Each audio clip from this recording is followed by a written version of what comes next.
Hello, sparrows. I've been missing you. You're in your nest and I'm in my nest, and I really miss talking to you. And I was hoping you might like to hear me read you a story.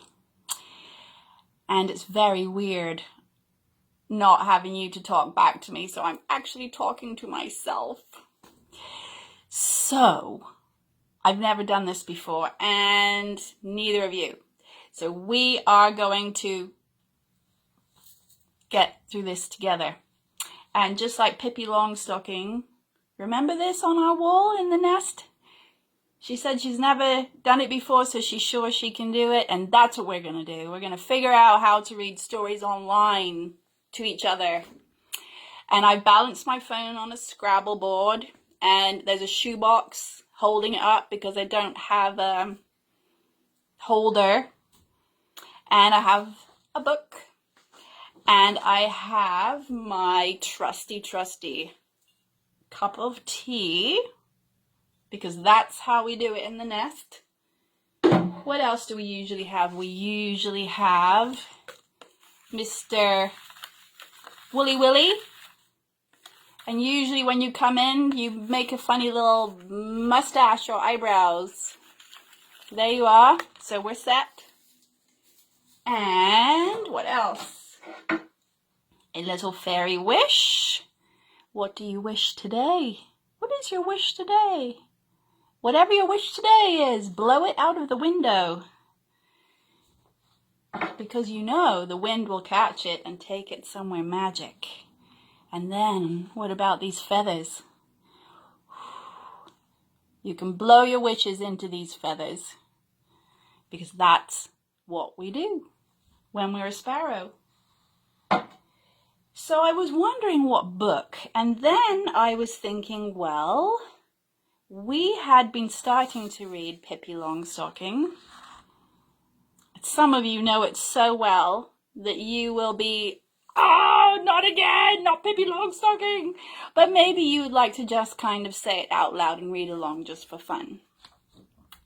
So I'm going to try to read a bit of Pippi Longstocking every day, and you can either tune in or not tune in, or you can, maybe your parents can message me with a different book you'd like me to read, and sometimes I might wear a costume, but today, because this is so new, I'm just in my cozy Jim Jams, and I think you probably are too. And so we're just going to do it because I've not done it before. So I just have to plug something in. Just 1 second. Okay. I think that's good. Can you hear me? I don't know if you can hear me or not. Okay, so Pippi Longstocking. Here we go. So, way out at the end of a tiny little town was an old overgrown garden. And in the garden was an old house. And in the house lived, you know it, Pippi Longstocking. She was 9 years old and she lived there all alone. She had no mother. She had no father. And that was, of course, very nice, because there was no one to tell her when to go to bed, just when she was having the most fun, and no one who could make her take cod liver oil, when she would have preferred caramel candy. Cod liver oil, that stuff kids used to have to take to keep them healthy. Maybe some do. I don't know. Anyway, the story begins. Once upon a time, Pippi had a father of whom she was extremely fond. Well, naturally, she had a mother too, but that was so long ago that Pippi didn't remember her at all. Her mother had died when Pippi was just a tiny baby.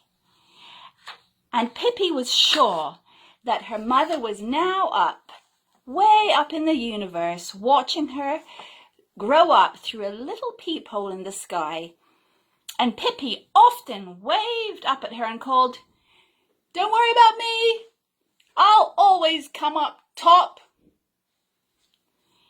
And Pippi had not forgotten her father. He was a sea captain who sailed in a ship until one day he was blown overboard in a storm and disappeared. But Pippi was absolutely certain that he would come back. She would never believe that he was lost forever. She was sure he had floated and he had landed on an island inhabited by cannibals, and she thought he had become the king of the cannibals and went around with a golden crown on his head all day long. Now, when I read this story before in the nest, you all had a big laugh about that because, well, you know, cannibals and all that. So anyways, you're not here to laugh with me, so I can't make jokes with you. So you have your own little jokes. And this is what Pippi would say. "My papa is a cannibal king. It certainly isn't every child who has such a stylish papa.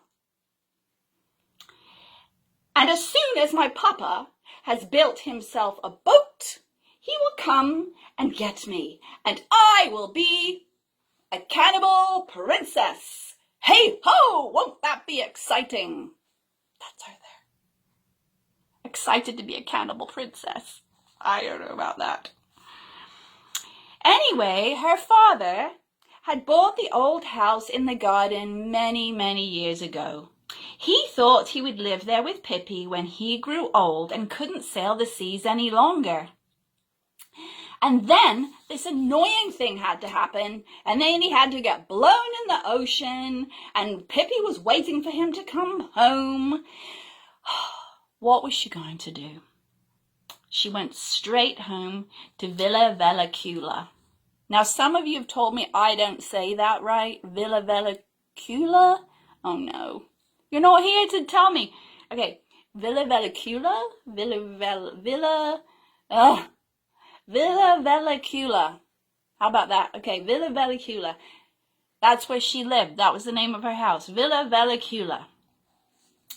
It stood there ready and waiting for her. One lovely summer evening, she had said goodbye to all the sailors on her father's boat. They were all so fond of Pippi, and she said to each of them, "So long, boys!" And she had kissed each one on the forehead. "Don't you worry about me. I'll always come out on top." Now, two things she took with her from the ship. A little monkey, whose name was Mr. Nielsen. He was a present from her father. And a big suitcase full of, so what do you think? She had a monkey called Mr. Nielsen, and she had a suitcase full of old socks. No. Broken plates. Nope. Tea bags. No.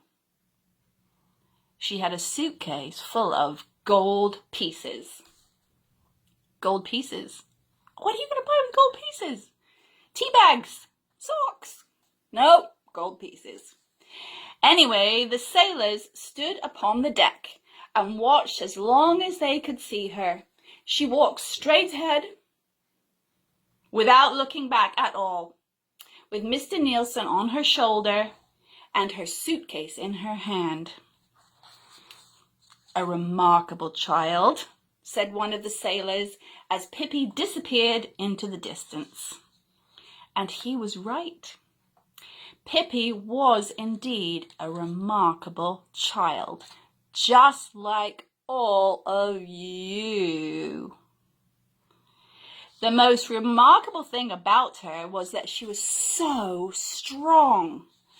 She was so strong that in the whole world there was not one single police officer as strong as her. Why, She could lift a whole horse if she wanted to. And she wanted to. She had a horse of her own that she had bought with one of her many gold pieces. The day she had come home to Villa Vellicula, she had bought a horse. She had always longed for a horse, and now here he was, living on the porch. When Pippi wanted to drink her afternoon coffee, she simply lifted him down into the garden. She lifted her horse down into the garden, probably with one arm because she had her coffee in one, not tea.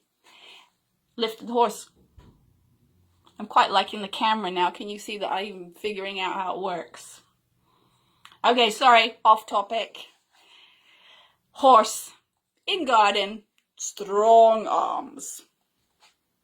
Beside Villa Vellicula was another garden and another house, and in that house lived a family with 2 charming children, just like you.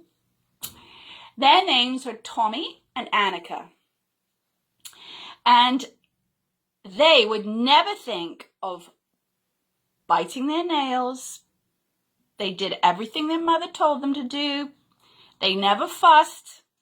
They never got dirty, and they played very nicely in the garden all the time. I don't know. I don't think Tommy and Annika are real children. Just saying.